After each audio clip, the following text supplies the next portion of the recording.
درود پاک کب کب کہاں کہاں اور کیسے کیسے کام آتا ہے۔ ایک بہت ہی خوبصورت واقعہ، بڑا ایمان افروز واقعہ ہے جو میں آپ کے سامنے پیش کرتا ہوں۔ ایک دوست نے اپنے ایک دوسرے دوست کو قرض دیا، اور جب اس نے قرض دیا تو وہ قرض ایک بڑی اماؤنٹ تھی، 3000 دینار۔ وہ ٹائم آ گیا جب اس ٹائم وہ قرض لینے کے لیے اپنے دوست کے پاس گیا کہ بھائی مجھے میرے پیسے واپس دو، تو اس نے کہا کہ پیسے تو نہیں میرے پاس، میں کولیپس ہو گیا ہوں، بزنس اب میرا ختم ہو گیا ہے، میں تمہاری رقم نہیں دے سکتا۔ اس نے ایک اور ٹائم دے دیا اسے کہ ٹھیک ہے اب اتنے دنوں کے بعد میں دے دوں گا۔ وہ ٹائم بھی گزر گیا، اور جب وہ ٹائم بھی گزر گیا تو اس کے بعد اس دوست نے کہا کہ اب تو پیسے دے دو بھائی، میرا ٹائم پورا ہو گیا ہے۔ پھر نہ دے سکا ٹائم۔ آخر کار معاملہ جو ہے وہ کورٹ میں چلا گیا، قاضی کے پاس چلا گیا۔ اب قاضی نے جس کو پیسے دینے تھے اس کو بلایا اور کہا کہ بھائی آپ کو اس کے پیسے دینے؟ کہتا ہے ہاں پیسے تو دینے۔ تو کہا پھر دیتے کیوں نہیں ہو؟ کہا پیسے ہیں ہی نہیں، کاروبار ہی ختم ہو گیا ہے، قرضہ تو لیا تھا، اب میرے پاس بچا ہی کچھ نہیں ہے۔ تو کہا اچھا اب یہ بتاؤ کہ کب دو گے، کیسے دو گے؟ اس نے کہا بس میرے پاس پیسے ہی نہیں ہے۔ تو کہا اب تمہارے پاس 30 دن کا ٹائم ہے، 30 ڈیز میں یا تو اس کے پیسے لوٹا دو یا 30 دن کے بعد تمہیں قید کر دیا جائے گا۔ یہ شخص اب گھر آیا، پیسے تو تھے نہیں، مگر شاید علماء نے لکھا کتابوں میں، یہ واقعہ کئی بڑی بڑی کتابوں میں لکھا اور درود پاک کے فضائل کی بڑی بڑی کتابوں میں لکھا، اور اس شخص نے سوچا کہ اس نے ایک حدیث پاک پڑھی ہوئی تھی کہ جس میں نبی پاک علیہ الصلوۃ والسلام نے فرمایا ہے، جس کا مضمون ہے کہ جو شخص پریشان ہو، مصیبت زدہ ہو، اسے چاہیے کہ مجھ پر کثرت سے درود پاک پڑھے، کیونکہ درود پڑھنا مصیبتوں اور پریشانیوں کو لے جاتا ہے۔ اب اس عاشق رسول نے سوچا اور تو کچھ ہے نہیں، اب میں درود پاک پڑھنا شروع کرتا ہوں۔ صبح سے لے کر شام تک وہ درود پاک پڑھنے لگ گیا۔ 27 دن گزر گئے، only 3 days left، 3 دن باقی تھے قاضی کے پاس جانے میں۔ 27 دن گزر گئے درود پڑھتے پڑھتے۔ جب 28ویں رات آئی تو آنکھیں تو بند ہوئیں، مگر خواب میں اسے ایک آواز آئی، گھبراؤ نہیں، تمہارا قرضہ ادا کر دیا جائے گا، تمہارا مسئلہ سالو ہو جائے گا۔ صبح اٹھتا ہے، درود پاک پڑھ رہا ہے، مگر کہتا ہے یہ آواز سے تو مسئلہ حل نہیں ہوگا، پیغام کیا ہے اسے سمجھ رہا ہے۔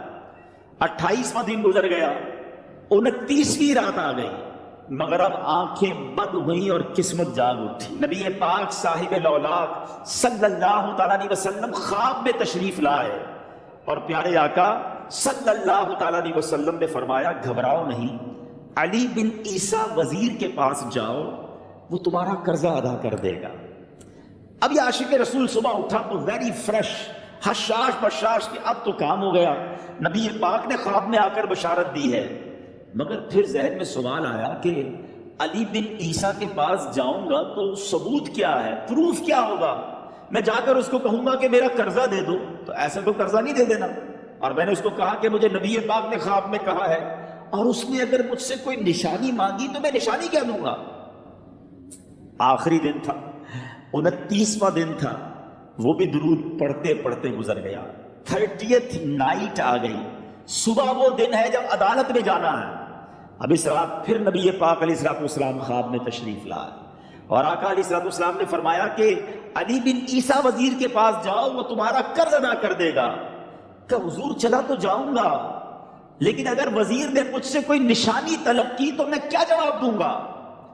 پیارے آقا علیہ الصلوۃ والسلام نے کمال کا ارشاد فرمایا کہ علی بن عیسیٰ سے کہنا کہ تم روزانہ فجر کی نماز کے بعد 5000 بار درود پاک پڑھتے ہو، یہ راز فقط تم جانتے ہو اور تمہارا رب جانتا ہے۔ اب یہ جب صبح اٹھا تو ایک نشانی بھی مل چکی تھی۔ عدالت میں جانے سے پہلے وزیر کے دربار میں پہنچ گیا، اسے یہ ڈر تھا کہ آج پیسے نہ لوٹائے تو سزا ہو سکتی ہے۔ جب وزیر کے دربار میں پہنچا تو وزیر اپنے مشیروں کے ساتھ بیٹھا تھا۔ کہا مجھے آپ سے بات کرنی ہے۔ کہا بتاؤ کیا بات کرنی ہے؟ کہا میں ایک پیغام لایا ہوں آپ کے لیے۔ اچھا کس کا پیغام لائے؟ کہا میں نبی پاک جناب محمد مصطفیٰ صلی اللہ تعالیٰ علیہ وسلم کا پیغام لایا ہوں۔ وہ عاشق رسول وزیر تھا، کہتا بتاؤ میرے آقا نے کیا پیغام دیا ہے؟ کہ حضور میں 3000 دینار کا مقروض ہوں، آج آخری دن ہے اور میرے آقا نے مجھے بشارت دی ہے کہ آپ سے کہوں کہ آپ میرا قرض ادا کر دیجئے۔ علی بن عیسیٰ کہتا ہے کوئی ثبوت ہے آپ کے پاس؟ ہے کوئی دلیل بھی ہے آپ کے پاس؟ میں کیسے مان لوں کہ آپ کو نبی پاک علیہ السلام نے بھیجا ہے؟ عاشق رسول کہتا ہے خالی ہاتھ نہیں آیا، میرے آقا نے مجھے دلیل بھی عطا فرمائی ہے، مجھے ایک ایویڈنس بھی دیا ہے، اور پروف یہ ہے حضور کہ آپ روزانہ صبح فجر کی نماز کے بعد نبی پاک صلی اللہ تعالیٰ علیہ وسلم کی بارگاہ میں درود و سلام کا نذرانہ پیش کرتے ہیں۔ جب تک 5000 کا عدد پورا نہیں ہوتا آپ اس وقت تک کسی اور سے بات نہیں کرتے، اور اے وزیر صاحب یہ راز صرف آپ کو پتا ہے اور آپ کا رب جانتا ہے۔ اللہ اکبر۔ وہ وزیر تو جس کو کہے نا جھوم اٹھا، ایسا عاشق رسول وزیر تھا جو روزانہ صبح 5000 درود پڑھتا ہو، اس کی تو عید ہو گئی نا۔ وہ کہتا ہے مرحبا یا رسول اللہ، میرے آقا نے میرے درود قبول کر لیے، اس سے بڑھ کر میرے لیے سعادت کیا ہوگی۔ اب یہ وزیر اپنی سیٹ سے اٹھتا ہے، اپنے کمرے میں جاتا ہے، تھوڑی دیر بعد واپس آ کر اس عاشق رسول کے ہاتھ میں 3000 دینار رکھ کر کہتا ہے حضور پہلے 3000 دینار تو نبی پاک کا حکم کی میں ادب سے بجا لاتا ہوں، میرے آقا نے جو حکم فرمایا یہ 3000 دینار آپ کو پیش کرتا ہوں، حضور ایک اور 3000 دینار لیجئے، میرے گھر آپ آئے، اتنی اچھی خبر سنائی، آپ نے قدم رجا فرمایا، یہ 3000 اس کا نذرانہ ہے، اور ایسا کیجئے 3000 اور لیجئے، اس سے اپنے بچوں کے لیے کچھ چھوٹا موٹا کام شروع کیجئے، اور ایک وعدہ کر کے جائیے آج کے بعد زندگی میں آپ کو جب بھی کوئی کام پڑے میں آپ کا بھائی ہوں، مجھے یہ خدمت کا موقع دیجئے گا۔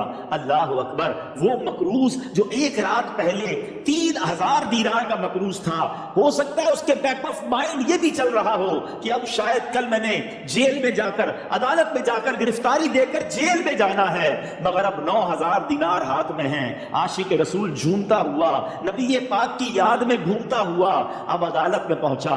عدالت میں everybody expecting over there کہ آج اس نے آنا ہے اور آ کر کہنا یہی ہے کہ پیسے تو نہیں ہیں، گرفتار کر لو، مگر جا کر اس عاشق رسول نے 3000 دینار جج صاحب کے ہاتھ میں رکھ دیے۔ قاضی کہتا ہے پہلے تو یہ بتاؤ پیسے آئے کدھر سے؟ تم تو کہتے تھے غریب ہو، تم تو کہتے تھے کاروبار نہیں ہے، ایک مہینے میں اتنی بڑی رقم کا انتظام کیسے ہو گیا؟ سبحان اللہ۔ اس عاشق رسول نے گویا زبان حال سے یہ کہا ہوگا کہ یہ تو کرم ہے ان کا، ورنہ مجھ میں تو ایسی بات نہیں، اتنا دیا سرکار نے مجھ کو، اتنی میری اوقات نہیں۔ اس نے وہ پورا واقعہ بھری عدالت میں سنا دیا۔ اللہ اکبر۔ میرے پیارے اسلامی بھائیوں ذرا سوچو پہلے زمانے میں کیسے عاشقان رسول ہوا کرتے تھے، وہ جج وہ قاضی بھی کیسا سرکار علیہ السلام کا عاشق تھا۔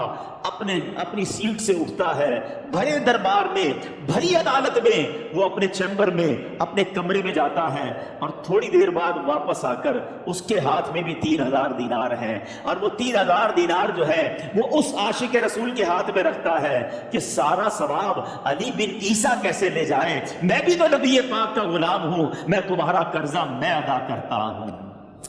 اچھا اب ایک اور عجیب سینیریو یہ بن گیا کہ جس نے کیس کیا تھا، جس نے دعویٰ کیا تھا، وہ بھی یہ سارا منظر دیکھ رہا تھا۔ کہتا ہے جج صاحب ذرا رکیے، میں بھی اپنے آقا کا امتی ہوں، اور ایک کام کیجئے قلم کاغذ منگوائیے، اس عاشق رسول کا قرضہ ہی میں معاف کر دیتا ہوں۔ اچھا اب عاشق رسول نے وہ واپس 3000 دینار جو جج صاحب نے دیے تھے وہ واپس جج صاحب کو دیے کہ حضور یہ پیسے آپ ہی رکھ لیں، قرضہ ہی معاف ہو گیا، اب آپ کے پیسے کا میں نے کیا کرنا ہے؟ جج صاحب کہتے ہیں جو پیسے نبی پاک کے نام پر نکالے ہیں اب مجھے واپس نہیں چاہیے، یہ بھی تم اپنے ساتھ لے جاؤ۔ اللہ اکبر۔ میرے میٹھے اسلامی بھائیوں، وہ عاشق رسول ایک رات پہلے 3000 دینار کا مقروض ہے، اب 12000 دینار لے کر گھر کو واپس جا رہا ہے۔ اس ایک واقعے کے اندر جو ہم سب کے لیے درس ہے، جو ہم سب کے لیے پیغام ہے، شاعر لکھتے ہیں نا، دکھوں نے تم کو جو گھیرا ہو تو درود پڑھو، دکھوں نے تم کو جو گھیرا ہو تو درود پڑھو، جو حاضری کی تمنا ہو تو درود پڑھو۔ آج ہم بہت ساری پرابلمز میں ہوتے ہیں، یہاں بھی ہو سکتا ہے میرا کوئی بھائی بیمار بیٹھا ہو، کوئی قرضے میں ڈوب گیا ہو، کسی کا کوئی بزنس پرابلم چل رہا ہو، کوئی فیملی ایشو میں ڈسٹرب ہو، آپ کسی بھی پرابلم میں ہیں، خدا کی قسم درود پاک ایسا وظیفہ ہے، لوگ بہت سارے وظائف پوچھتے رہتے ہیں، بہت سارے جناب وظائف کے بارے میں معلومات کرتے رہتے ہیں، سچی بات یہ ہے ہر درد کی دوا ہے صلی علی محمد، ہر درد کی دوا ہے صلی علی محمد، تعویذ ہر بلا ہے صلی علی محمد۔ تو خدا را اپنی زندگی میں درود پاک کو شامل کر لیجئے، اور آپ بلیف کریں جب آپ نے کثرت سے درود پاک پڑھنے شروع کر دیے، آپ اپنی آنکھوں سے دیکھیں گے آپ کے پرابلم دور ہو رہے ہیں، آپ کی صحت اچھی ہو رہی ہے، آپ کے قرضے اترنے شروع ہو گئے ہیں، روزگار میں آپ کے برکت ہونا شروع ہو جائے گی، آپ کے چہرے پہ نور آنا شروع ہو جائے گا، آپ کی زبان میں اثر آنا شروع ہو جائے گا۔